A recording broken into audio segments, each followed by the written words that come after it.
네. 그러면 아래쪽에 청구역, 약수역 주변 지역이나 네. 오른쪽 편으로 보면 상항신리, 왕십리역 주변 지역이나 네. 위쪽으로 제기동, 청량리역 주변 지역이나 네. 네. 이렇게 수요가 들어갈 수밖에 없는 거잖아요.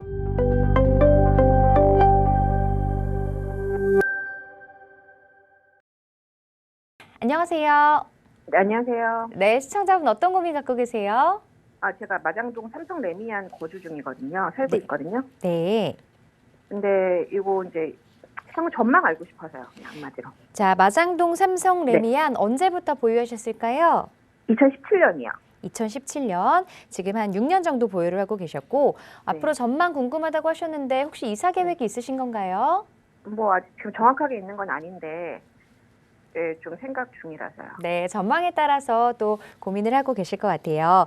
네. 자, 마장동 삼성 레미안입니다. 좀 더 보유해도 괜찮을지 앞으로 전망에 대해서 전문가 의견 들어볼게요. 네. 네, 안녕하세요. 안녕하세요. 네, 반갑습니다. 마장동 삼성 레미안에 지금 거주 중이신데 네. 전망이 궁금하신 거예요. 네.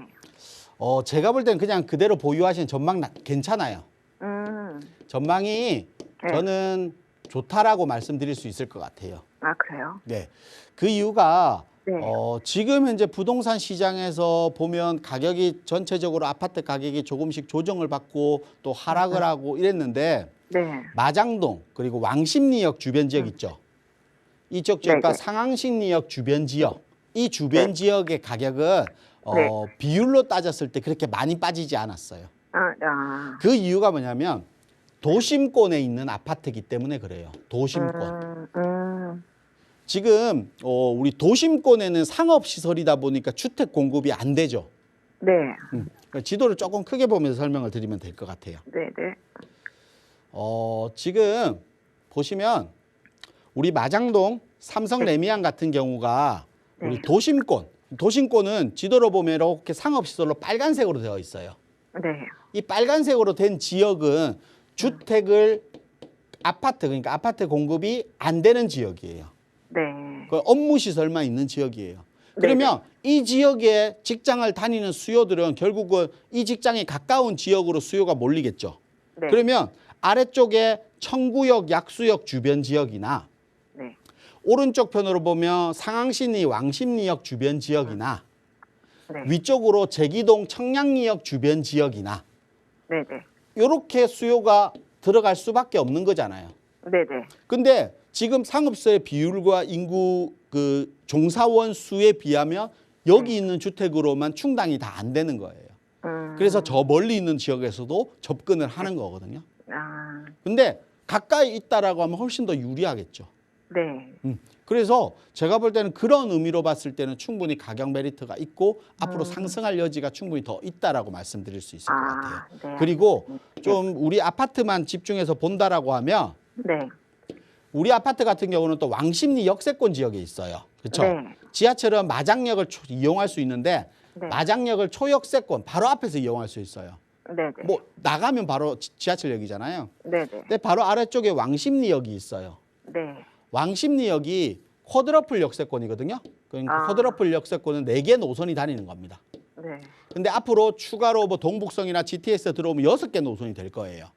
네. 우리 서울 지역에 쿼드러플 역세권 4개 역세권이 있는 대표적인 지역이 왕십리 지역과 공덕역 주변 지역이거든요. 근데 공덕역 주변 지역은 개발을 해서 지하철역 앞에 가면 고층 건물들이 막 업무 시설들이 생겨 있어요. 네. 그래서 이렇게 예전에는 낮은 건물들만 있다가 지금은 가면 목이 아플 정도로 높은 건물을 쳐다봐야 될 정도로 공덕역 주변 지역이 재개발을 통하고 업무 시설의 형성으로 많이 변화됐거든요. 네. 그러면 쿼드러플 역세권이 왕십리역 주변 지역도 마찬가지겠죠. 네. 그러면 앞으로 개발에 대한 이익도 많이 생길 지역이 왕십리 지역 주변 지역이라고 보시면 될 것 같아요. 네. 그리고 왕십리 지역 같은 경우는 앞으로 업무 시설 그러니까 우리 아까 제가 직주근적 그러니까 업무지구 도심 중심가 지역으로 접근하는 수요들이 이런 아파트들에 다닌다고 했잖아요. 네. 네. 근데 왕십리역 주변 지역에도 직접적으로 업무지구가 생긴다는 거예요. 업무지구. 네. 그러면 직주 근접이 바로 앞이잖아요. 네. 그러면 지금 마장동 삼성 레미안 같은 경우가 가격이 조금은 빠졌을 거예요. 네. 빠진 이유가 임대가, 그러니까 임대가가 네네. 작은 평수 25평 기준으로 한 6억 정도 하던 임대가가 네. 4억 5천으로 빠져 있거든요. 네.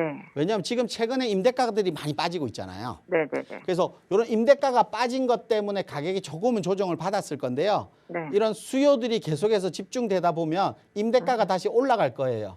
네. 그럼 임대가가 올라가면 매매가도 동반해서 같이 상승할 수밖에 없다. 이렇게 생각하시면 되니까요. 네. 제가 볼 때 전망 나쁘지 않으니까 그냥 그대로 보유하시면 된다. 이렇게 좀 정리해 드릴게요. 네, 알겠습니다. 네.